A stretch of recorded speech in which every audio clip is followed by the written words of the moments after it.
কুষ্টিয়ায় মা ছেলেকে হত্যার দায়ে ৩ আসামির মৃত্যুদণ্ড দিয়েছেন আদালত। একই সঙ্গে আসামিদের ৫০,০০০ টাকা জরিমানা অনাদায়ে আরও ১ বছরের কারাদণ্ড দেওয়া হয়। দুপুরে অতিরিক্ত জেলা ও দায়রা জজ আদালতের বিচারক সোহানি ভূষণ এই রায় দেন। মামলার এজাহারে জানা যায়, ২০১৯ সালের ১৭ নভেম্বর ডাকাতি করতে গিয়ে দৌলতপুর উপজেলার সোনাইকান্দি গ্রামের আব্দুল মানিকের স্ত্রী সানোয়ারা বেগম এবং তার ৮ বছরের ছেলেকে হত্যা করে আসামিরা। এই ঘটনায় নিহতের মেয়ে বাদী হয়ে অজ্ঞাতদের আসামি করে দৌলতপুর থানায় হত্যা মামলা দায়ের করেন। এদিকে জামালপুরের শিশুকে ধর্ষণের অভিযোগে শহীদ মিয়া নামে একজনের যাবজ্জীবন কারাদণ্ড দিয়েছে আদালত।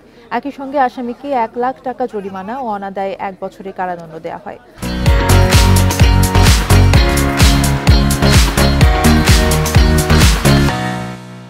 ২০১৬ সালে মেলান্দহে ৭ বছর বয়সী শিশুকে ধর্ষণের অভিযোগে শহীদের নামে মামলা করে পরিবার।